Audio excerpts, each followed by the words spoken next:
Hello family. तो कैसे हैं आप लोग? उम्मीद करता हूँ बड़े अच्छे होंगे। और मैं शिवानंद आपका अपने चैनल पर एक बार से फिर स्वागत करता हूँ एक नई वीडियो के साथ। और ये वीडियो बहुत ही शानदार और लाजवाब होने वाली है according to 10th and 9th student. और जो भी पढ़ना चाहें पढ़ सकते हैं, इसमें कोई बड़ी बात नहीं है। और जैसा कि आप जानते हैं कि पिछली वीडियो या हम पिछले कुछ वीडियो से एक सीरीज़ को कंटिन्यू कर रहे हैं जो 9th और 10th का इंग्लिश का ग्रामर का सीरीज चल रहा है। और उसमें हमने पढ़ाया था सेंटेंस के बारे में, सेंटेंस क्या है। उसके बाद सेंटेंस का हम क्लासिफिकेशन किए थे। उसके बाद अब पार्ट ऑफ सेंटेंस में सब्जेक्ट का क्लासिफिकेशन किए थे। और इस वीडियो में हम प्रेडिकेट का क्लासिफिकेशन करने वाले हैं बहुत बेहतर ढंग से। तो यदि आपने पिछली वीडियो नहीं देखा है तो डिस्क्रिप्शन में लिंक दिया गया है, उसको जाइए पूरे अच्छे तरीके से देखिए। उसके बाद आप यहाँ पर आएंगे तो बहुत ही बेहतर तरीके से समझने में सक्षम होंगे। तो देखिए, मुद्दे की बात पर सीधे आते हैं। लिखे हैं पार्ट्स ऑफ प्रेडिकेट, पहले ही मैं लिख चुका हूँ यहाँ पर। अब पार्ट्स ऑफ प्रेडिकेट में जानना है कि अगर मान लीजिए कोई सेंटेंस लिखा है तो पहले प्रेडिकेट पहचानना जानना पड़ेगा। ठीक है, तो जिस तरह से हम सब्जेक्ट को पता करने के लिए, यानी अगर किसी सेंटेंस में सब्जेक्ट का पता करना रहता था तो क्वेश्चन करते थे, उसी तरह से यानी एज इट इज़ यहाँ भी क्वेश्चन करना है और हमें पता करना है कि यहाँ पे कहना क्या चाहता है। देखिए, मैं ऑलरेडी यहाँ पे कुछ एग्जांपल्स लिख रखा है मैंने। तो लिखा है मैंने सी गेव हिम अ बुक। ठीक है, तो सी गेव हिम अ बुक यानी उसने उसे एक किताब दिया।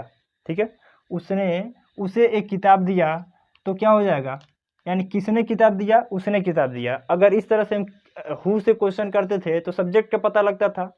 और अगर हम पूछ सकते हैं कि किसने क्या दिया, उसने क्या दिया, अगर व्हाट से क्वेश्चन कर देंगे तो क्या हो सकता है, यहाँ पर हम ऑब्जेक्ट पता लगा सकते हैं। यानी उसने क्या दिया, उसने किताब दिया। ठीक है, यानी यहाँ पर उसने क्या दिया, उसने किताब दिया। तो इस तरह से प्रेडिकेट का पता लगा, यानी जो सब्जेक्ट के अलावा बच रहा है वो क्या हो रहा है, प्रेडिकेट हो रहा है। ठीक है, तो यहाँ पर हो गया सब्जेक्ट, हो गया ये क्या हो गया, प्रेडिकेट हो गया।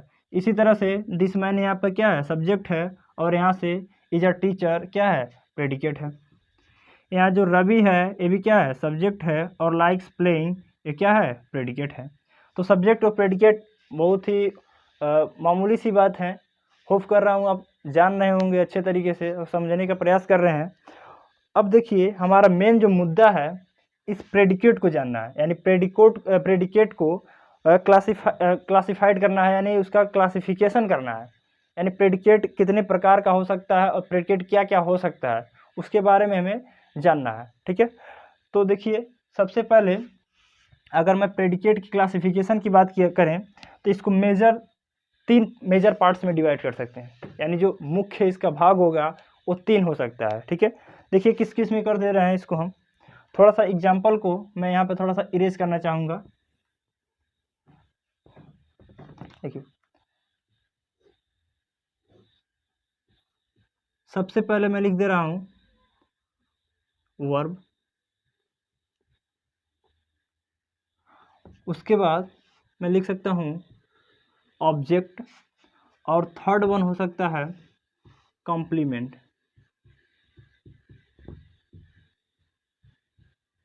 कॉम्प्लीमेंट तो किन तीन मेजर पार्ट्स में डिवाइड कर सकते हैं, हो गया आपका वर्ब, ऑब्जेक्ट, कॉम्प्लीमेंट। ठीक है, अब देखिए क्या होता है वर्ब, क्या होता है ऑब्जेक्ट और क्या होता है कॉम्प्लीमेंट, और क्या इनको भी कुछ अलग पार्ट्स में डिवाइड किया जा सकता है, हमें इस जानने की यहाँ पर ज़रूरत है। ठीक है, तो हम देखते हैं सबसे पहले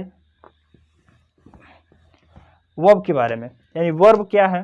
ठीक है, और वर्ब को कैसे डिफाइन किया जा सकता है। देखिए, वर्ब एक ब्रॉड टॉपिक होने वाला है, यानी इसके जस्ट बाद वाले, यानी जो इसके बाद वाला टॉपिक है हमारा वर्ब ही है।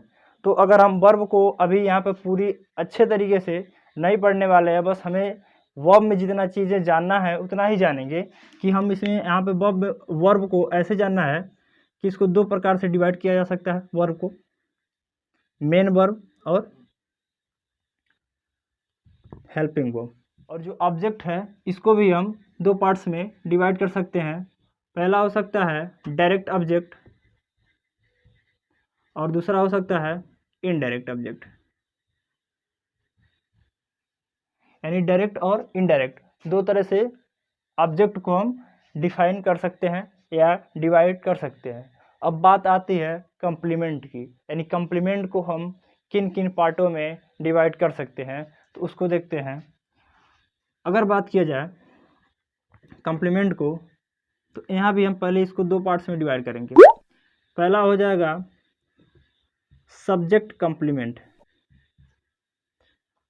और दूसरा हो जाएगा ऑब्जेक्ट कम्प्लीमेंट, यानी इसे आप सब्जेक्टिव कम्प्लीमेंट और ऑब्जेक्टिव कम्प्लीमेंट भी कहते हैं। ठीक है, तो चीज़ें अभी तक क्लियर होंगी। अब बात आती है सबसे पहले वर्ब की जानने की, यानी वर्ब क्या है। वर्ब हमारे सेंटेंस के लिए कितना महत्वपूर्ण है ये आप लोग को पहले से ही पता होगा, क्योंकि अगर मान लीजिए किसी गाड़ी में अगर इंजन ही न रहे तो क्या गाड़ी चलने की संभावना है? पॉसिबिलिटी वहाँ पर ज़ीरो हो जाती है कि गाड़ी चले। ठीक है, अगर टायर नहीं है, पहिया नहीं है, तो 1 मिनट के लिए आप कुछ स्टेपनी वगैरह या कुछ भी लगा के थोड़ा सा चला सकते हो, लेकिन अगर इंजन नहीं रहता है तो क्या होगा? एक कदम भी आगे नहीं बढ़ने वाली है। तो अगर एक सेंटेंस के लिए देखा जाए तो वर्ब एक इंजन का कार्य करता है। ठीक है, तो अगर मैं इसको दो मेजर पार्ट्स में डिवाइड किया हूँ, मेन वर्ब और हेल्पिंग वर्ब। तो मेन वर्ब जो इसको हिंदी में बोलते हैं मुख्य क्रिया, जो भी एक्शंस होते हैं, जो भी कार्य दिखाए जाते हैं, जैसे मान लीजिए पढ़ना लिखना, ठीक है, नाचना, बोलना सुनना, ठीक है, सारे के सारे क्या हैं? एक्शंस हैं, और इनको हम as a main verb use करते हैं। ठीक है, और हमारे डेली रूटीन में भी यह काम में आते हैं। और बात करते हैं हेल्पिंग वर्ब की। हेल्पिंग वर्ब को ऑक्सिलरी वर्ब भी कहते हैं। ठीक है, अब ऑक्सिलरी वर्ब या हेल्पिंग वर्ब का मतलब होता है सहायक क्रिया। सहायक क्रिया मतलब जो आपको हेल्प करता है, हेल्प यानी कंप्लीट सेंस में, यानी सेंटेंस को कंप्लीट करने में। अब देखिए हेल्पिंग वर्ब को भी थोड़ा सा डिवाइड कर दिया जाता है। अभी चीज़ें कुछ अलग होने वाली हैं, यानी इसके जो अगले पार्ट में हम एक सेपरेट वीडियो में वर्ब केवल एक चैप्टर होगा और उसमें वर्ब को अच्छे तरीके से हम डील करने वाले हैं वर्ब के साथ। तो अभी इसको हम प्राइमरी, ऑक्सिलरी और मोडल्स में लिख सकते हैं, यानी प्राइमरी, ऑक्सिलरी और मोडल्स लिख सकते हैं। अब बताइए प्राइमरी ऑक्सिलरी क्या होता है? प्राइमरी ऑक्सिलरी यानी जो आप यूज़ करते हो for the making sentence Hindi to English और इंग्लिश टू हिंदी। देखिए, तो सबसे पहले आपने सुना होगा नाम वी का, प्राइमरी ऑक्सिलरी वी। अब प्राइमरी ऑक्सिलरी वी क्या होता है? कभी इज एम आर का नाम सुने हैं, वाज वर का नाम सुने हैं? तो एस जितनी भी चीज़ें होती हैं क्या होती हैं? यानी इज, एम, आर, वाज, वर, ये सारी चीज़ें क्या होती हैं? वर्ब वी का फॉर्म होती है। ठीक है, उसके बाद हम पढ़ लेते हैं डू। डू क्या होता है? डू भी एक प्राइमरी ऑक्सिलरी का ही फॉर्म है या रूप है कह सकते हैं। इसमें हम कौन कौन से हेल्पिंग वर्ब्स को रखते हैं? इसमें हम रखते हैं डू, डिड,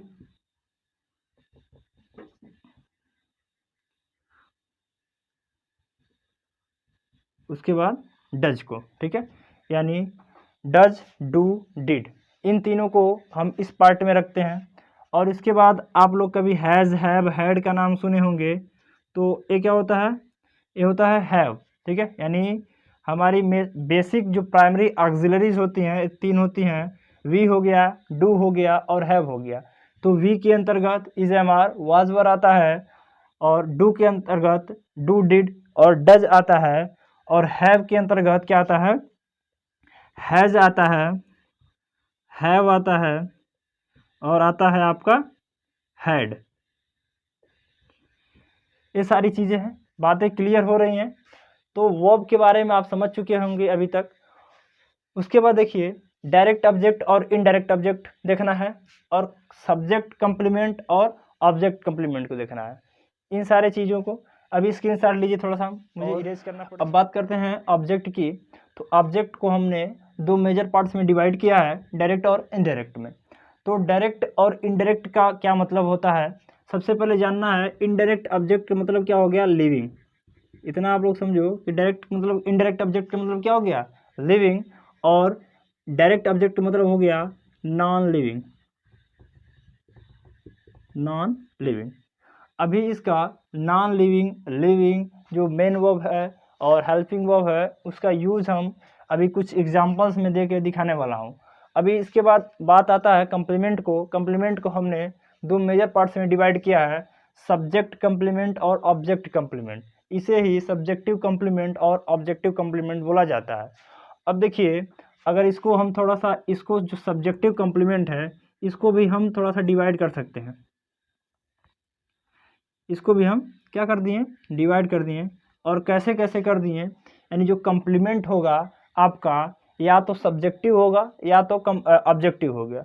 अगर ऑब्जेक्टिव होगा तो उसमें उसका कुछ हम पार्ट्स नहीं कर सकते हैं, लेकिन अगर सब्जेक्टिव होता है तो उसका भी पार्ट्स हम, यानी उसको भी थोड़ा सा क्लासिफिकेशन करेंगे। अब इसका क्लासिफिकेशन हम तीन तरह से कर दे रहे हैं। या तो वो नाउन होगा, नाउन होगा, ठीक है, या तो एडजेक्टिव होगा,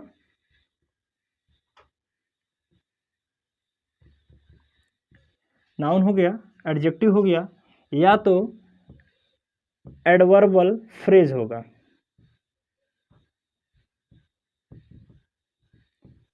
एडवर्बल फ्रेज।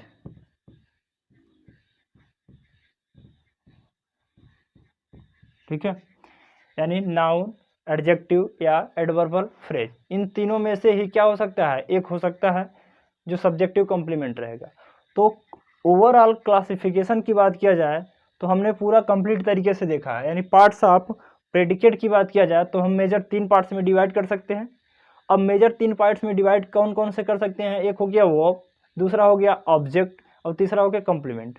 और वर्ब को भी हम मेजर दो पार्ट्स में डिवाइड कर सकते हैं, कौन कौन, हेल्पिंग वर्ब और मेन वर्ब। ठीक है, उसके बाद बात आता है ऑब्जेक्ट को।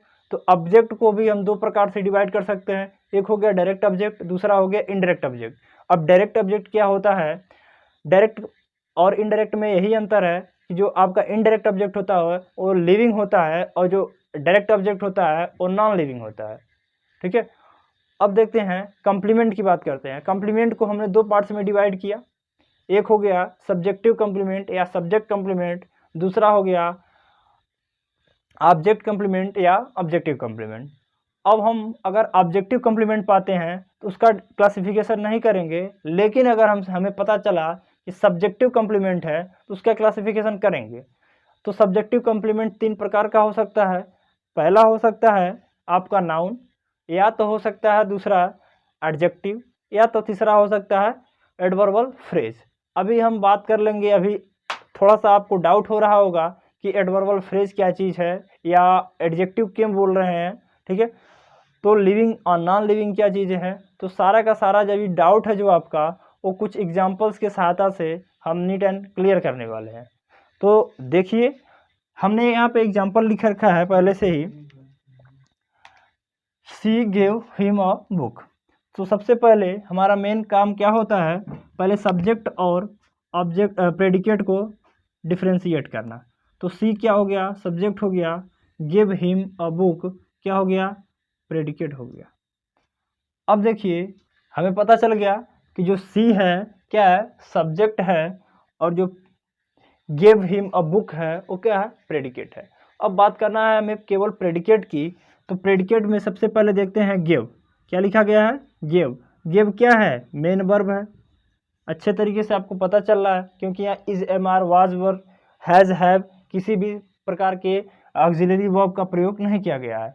अब देखिए हिम, हिम भी क्या है, ऑब्जेक्ट है, हिम भी क्या है, ऑब्जेक्ट है, और अ बुक भी क्या है, ऑब्जेक्ट है। हिम भी ऑब्जेक्ट है और अ बुक भी क्या है, ऑब्जेक्ट है। अब देखिए, बात होती है जब दो ऑब्जेक्ट लिख दिए, मैंने लिखा कि हिम भी क्या है, ऑब्जेक्ट है, और अ बुक भी क्या है, ऑब्जेक्ट है। तो आप पूछेंगे, जब ऑब्जेक्ट को आपने दो पार्ट्स में डिवाइड किया है तो उसमें से कौन सा ऑब्जेक्ट है। ठीक है, तो उसमें हमको जानने के लिए जानना देखना जरूरी है कि लिविंग और नॉन लिविंग। तो जो हिम है वो क्या है, लिविंग है, तो इसके आधार पर इसको हम इनडायरेक्ट ऑब्जेक्ट कहेंगे, यानी ये क्या है, इनडायरेक्ट ऑब्जेक्ट है। और जो अ बुक है वो नॉन लिविंग है, तो इसलिए हम इसको क्या कहेंगे, डायरेक्ट ऑब्जेक्ट कहेंगे। तो ये क्या हो गया, डायरेक्ट ऑब्जेक्ट हो गया। तो आई होप अभी तक क्लियर है चीज़ें। अब अगला एग्जाम्पल देखिए, this man is a teacher. तो दिस मैन क्या हो गया, आपका हो गया सब्जेक्ट, इज अ टीचर क्या हो गया आपका प्रेडिकेट। दिस मैन सब्जेक्ट हो गया और इज अ टीचर क्या हो गया, प्रेडिकेट हो गया। अब देखिए हमें केवल बात करना है किसका, इज अ टीचर यानी प्रेडिकेट की। तो सबसे पहले देखते हैं क्या है, ये है वर्ब। अब देखिए गेम यहाँ पे है, अगर वर्ब है तो कौन सा वर्ब है, इज तो जानते हो कि हेल्पिंग वर्ब है, लेकिन क्या है, हेल्पिंग वर्ब यहाँ पर नहीं है। बात हमें ये समझना होगा कि क्या है, हेल्पिंग वर्ब नहीं है। क्यों नहीं है हेल्पिंग वर्ब, सबसे पहले जानिए कि जब भी वर्ब का उपयोग ऐसा होता है यानी एक्शन शो करने के लिए नहीं किया जाता है, तो वहाँ पर हेल्पिंग वर्ब नहीं कहा जाएगा। यानी टीचर क्या है, this man is a teacher, यह आदमी एक अध्यापक है। तो अध्यापक क्या है, उसके स्टेट को, उसके गुण को दिखाया जा रहा है, ठीक है, न कि कुछ एक्शंस को, उसके कुछ कार्य को हम नहीं दिखा दे रहे हैं, बल्कि उसके स्टेट को दिखा दे रहे हैं, ठीक है। तो यहाँ वर्ब हो गया इज, और टीचर क्या हो गया, और टीचर क्या होगा, आप लोग जल्दी से बताइए, ठीक है। और टीचर क्या होगा, ऑब्जेक्ट होगा कि कंप्लीमेंट होगा, दो चीजें हैं फैक्टर, ऑब्जेक्ट और कंप्लीमेंट में डिफरेंस होता है कुछ ना कुछ, तो क्या होगा, ठीक है। अगर नहीं पता है कोई दिक्कत नहीं, और टीचर जो होगा कंप्लीमेंट होगा। क्यों कंप्लीमेंट होगा, जब भी इज एम आर या मेनली कहें तो जब भी ऑक्सिलरी वर्ब आएगा और उसके साथ जब एक्शन होगा तो वहाँ पर ऑब्जेक्ट होगा, ठीक है, कंप्लीमेंट नहीं होने वाला है वहाँ पर। अगर देखिए यहाँ पे क्या है, इज आया तो है लेकिन यहाँ पे कुछ एक्शन नहीं हो रहा है, और टीचर क्या कुछ एक्शन है, कुछ एक्शन नहीं है। जब कुछ एक्शन नहीं है तो क्या होगा, यह हो जाएगा कॉम्प्लीमेंट, ठीक है, क्या होने वाला है, कॉम्प्लीमेंट होने वाला है। अब देखिए नेक्स्ट एग्जाम्पल है, Ravi likes playing. Ravi like playing, देखिए लाइक्स इसको लिखना था, लाइक्स बना लीजिए, रवि लाइक्स प्लेइंग। अब देखना है हमें, रवि क्या है, सब्जेक्ट हो गया, और लाइक्स प्लेइंग क्या हो गया, प्रेडिकेट हो गया। तो इसमें देखते हैं जो लाइक्स है ये क्या है, मेन वर्ब है, क्या है, मेन वर्ब है, या हम इसे वर्ब लिख सकते हैं। और जो प्लेइंग है ये क्या है, मेन वर्ब के साथ जो अगर आईएनजी लगा है वर्ब में, यानी जब भी भी के साथ यानी V1 के साथ आईएनजी लगाया जाता है तो वहाँ पे क्या बनता है, जीरेंड बनता है। कल ही अभी जो पिछली वीडियो है उसी में डिस्कस किया था, यानी जब V प्लस आई रहता है तो जीरेंड बनता है, 2 प्लस V1 रहता है तो इन्फिनेटिव बनता है। तो हमें इस बात को याद रखना है। तो यहाँ पे क्या होने वाला है, यह होने वाला है जीरेंड, ठीक है ना। ये ऑब्जेक्ट तो है, देखिए पहली बात ये ऑब्जेक्ट है, ठीक है, ऑब्जेक्ट में क्या है, यह जीरेंड है, ठीक है, जीरेंड और इन्फिनेटिव भी हो सकता है, तो क्या है, जीरेंड है, ठीक है। तो चीज़ें क्लियर होंगी, स्क्रीनशॉट ले सकते हैं आप। कुछ एग्जाम्पल और देखते हैं, कुछ एग्जाम्पल मैंने और भी लिख रखा है यहाँ पे, इसको थोड़ा सा देखते हैं। है कुछ इस प्रकार से कि दे वांट टू स्विम। अब दे वांट टू स्विम में सबसे पहले देख लेते हैं कि दे क्या है, सब्जेक्ट है, वांट टू स्विम क्या है, प्रेडिकेट है। अब वांट टू स्विम, वांट मतलब क्या है, यहाँ पे वांट किसको शो कर रहा है, वांट हो गया आपका वर्ब, यानी यहाँ पे इसको हम मेन वर्ब लिख सकते हैं। और टू स्विम, अभी भी जस्ट पिछला क्वेश्चन में बताए थे जिरेंड के बारे में और इन्फिनेटिव के बारे में। तो जब भी के फर्स्ट फॉर्म में आईएनजी लगाते हो तो जिरेंड बनता है, और उसके पहले अगर टू लगा के वर्ब का फर्स्ट फॉर्म रहता है तो इन्फिनेटिव बनता है। तो यहाँ पे क्या होने वाला है, टू स्विम, टू स्विम क्या होने वाला है, इन्फिनेटिव होने वाला है। यानी जो एज क्या होगा, पहले तो ऑब्जेक्ट होगा आपका, और ऑब्जेक्ट में क्या होने वाला है, इन्फिनेटिव होने वाला है, ठीक है। अब देखिए अगला एग्जाम्पल देखते हैं, सीता इज अ ब्यूटीफुल। सबसे पहले सब्जेक्ट जानते हैं, सीता, इज ब्यूटीफुल क्या हो गया, प्रेडिकेट हो गया। अब इज जो है आपका क्या हो गया, वर्ब हो गया, और ब्यूटीफुल क्या हो गया, कम्प्लीमेंट हो गया।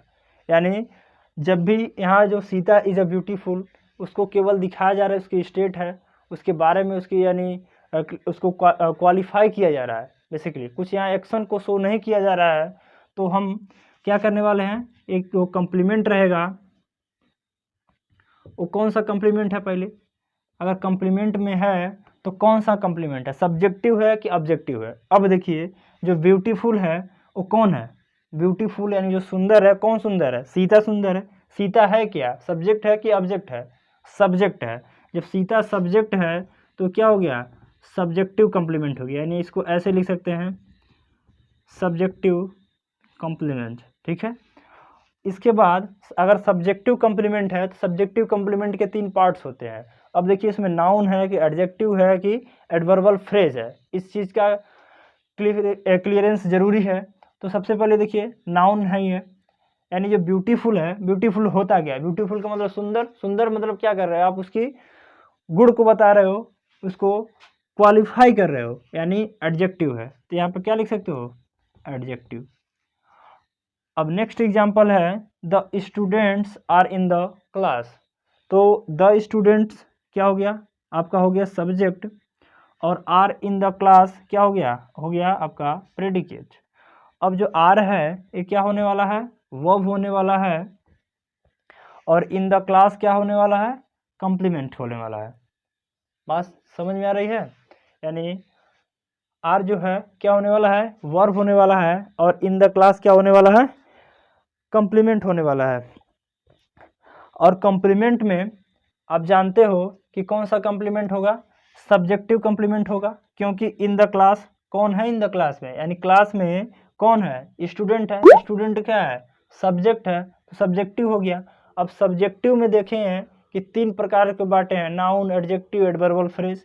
तो अभी देखो कि 1 2 3 वर्ड है, नाउन तो है ना, इसमें कहीं किसी का नाम नहीं दिखाई दे रहा है, ना ही एडजेक्टिव है, ये क्या होने वाला है, एडजेक्टिव और फ्रेज है, क्योंकि यहाँ ग्रुप्स ऑफ वर्ड है विदाउट हैविंग वर्ब, ठीक है।